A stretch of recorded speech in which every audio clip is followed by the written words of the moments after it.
Axios was first to report that Elon Musk has been growing increasingly frustrated with President Trump over 4 key issues. But a source has since confirmed that, reporting to NBC News. Musk is upset that the spending bill cuts the electric vehicle tax credit, which has helped automakers like Tesla.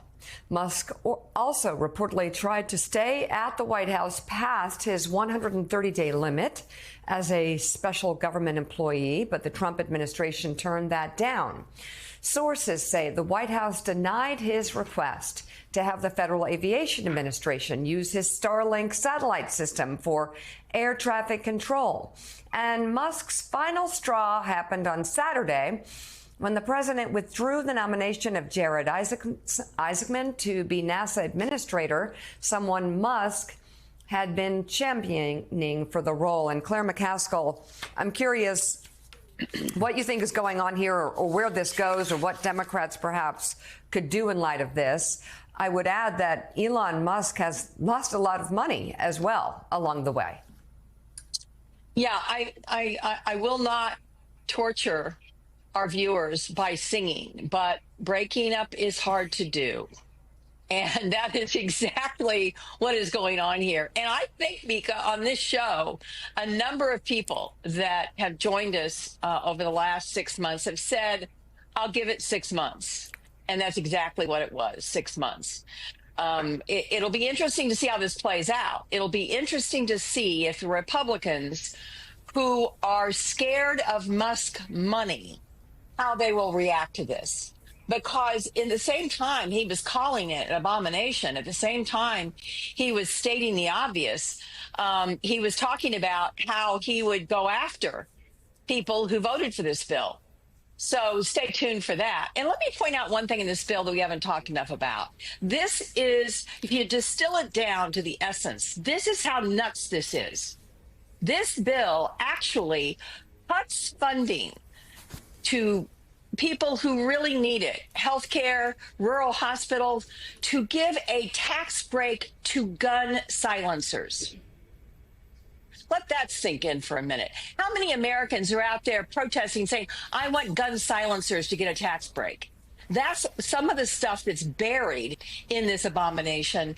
And as time goes on, more and more of those little nuggets are going to become public. It's going to be more and more difficult for Thune to find 51. And Ali, as Steve Rattner showed us in his charts in our last hour, this just trounces the debt and the deficit, adding trillions of dollars to it, which conservative Republicans used to say was core to their belief system, which was that keep the government small and to rein in spending. They've already violated that by voting for it. Do you think the Musk pressure matters to Speaker Johnson? Does it matter to these senators? It at least gives some cover. Rand Paul, Ron Johnson, others say, yeah, see, even Elon Musk, this guy that you all look up to and like, he agrees with us. Does his criticism change the dynamic of getting this bill through? Yeah, I think it shakes the turf here a little bit, because I was talking with a lawmaker yesterday morning before this series of Musk tweets where they were saying, yeah, it seems like every Senate Republican might voice a little bit of concern, but ultimately they're going to fall in line here, much like House Republicans did. This changes that dynamic, though, because Musk is someone who lawmakers have twisted themselves in knots, not just to stick close to, but to defend in front of their own constituents at times.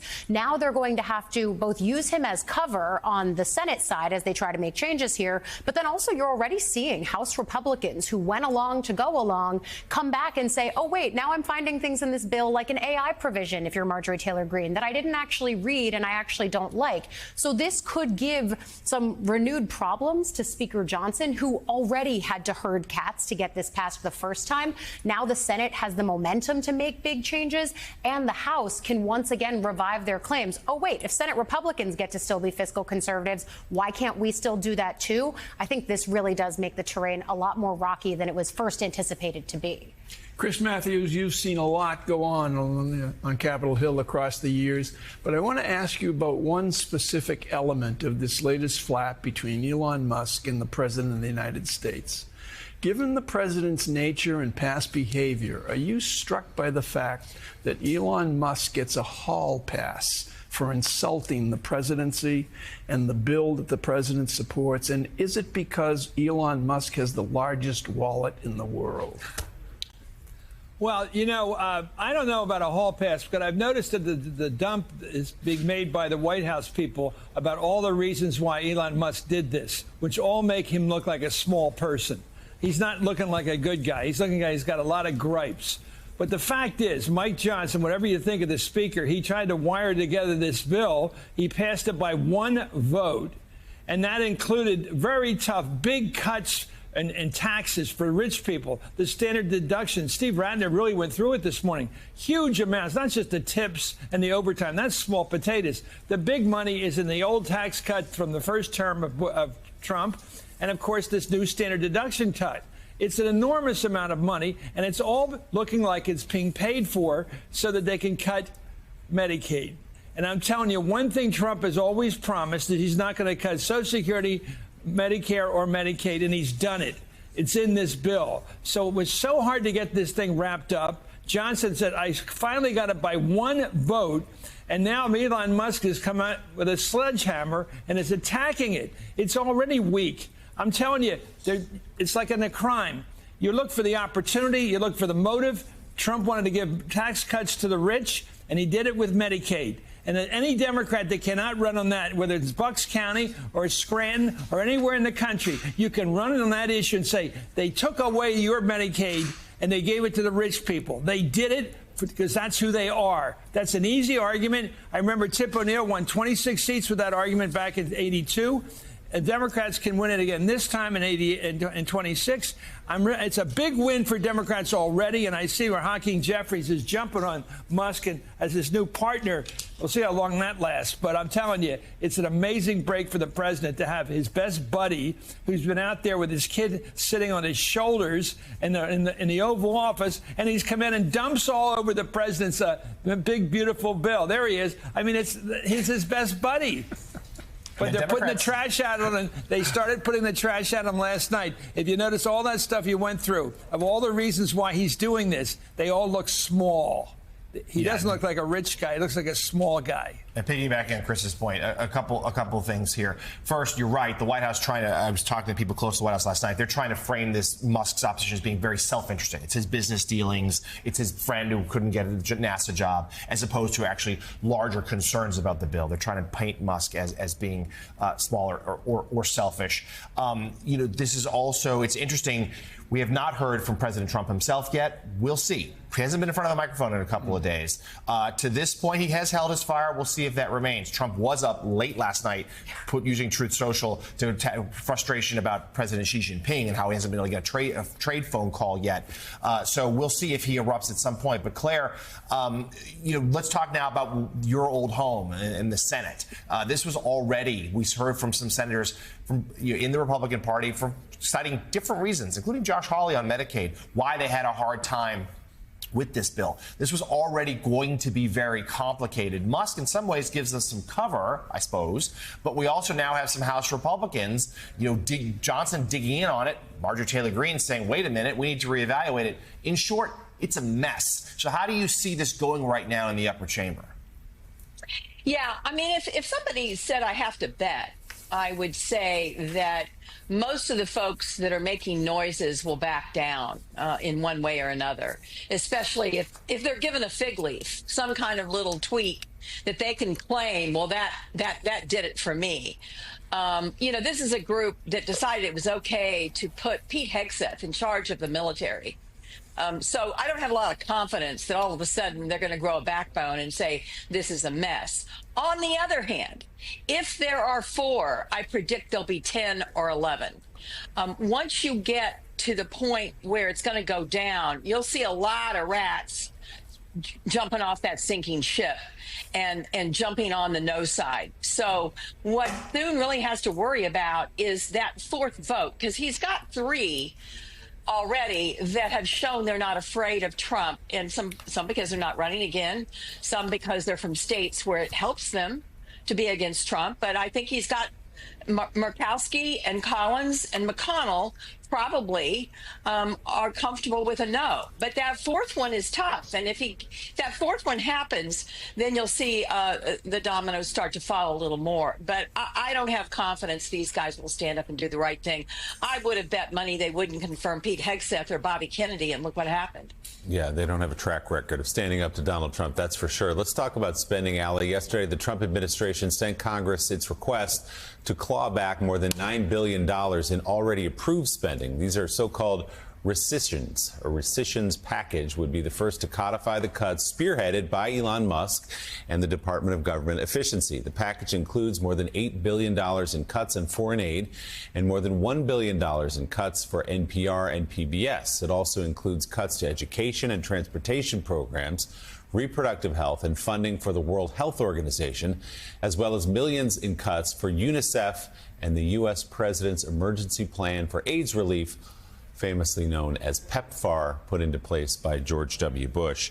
So these are the DOGE cuts. Yeah. This is the president, the Trump administration, telling Congress, pull this stuff out of the budget. Yeah, and we'd been hearing about this rescissions package for some weeks now. It's finally landing on Capitol Hill. The speaker looking to tee up a vote quite quickly on this, in large part because the House Freedom Caucus is already out there demanding it. And I think that Claire McCaskill makes a great point. The longer the reconciliation package hangs out there and people see how many various, we'll call them Christmas tree ornaments, that's what we tend to call them at the end of the year because those spending bills pass around the holidays, but there's a lot of things tucked into this legislation. The longer it hangs out there, the more people have a chance to elevate stuff out of it. So you have to keep people like the Freedom Caucus in line and maybe quiet, giving them this kind of a fig leaf in the short term, codifying the cuts, showing that you're cutting spending.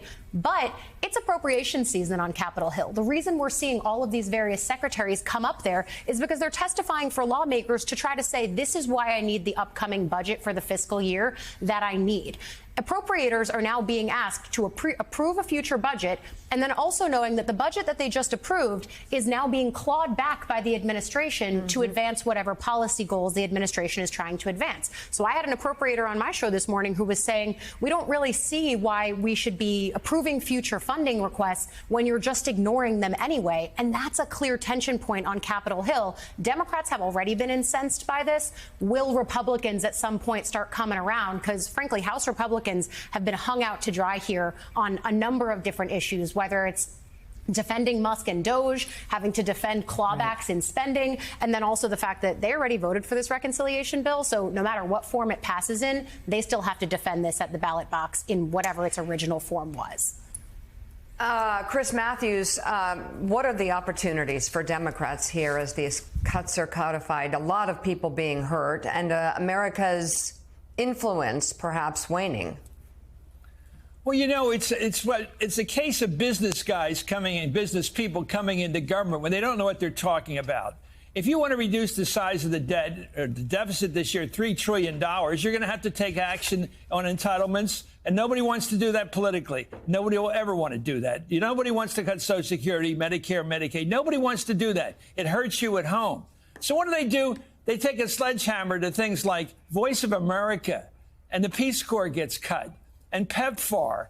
And these kinds of things are small potatoes, but it makes the conservatives very happy. But I remember doing this survey once of asking the people in the country, what do you want to cut?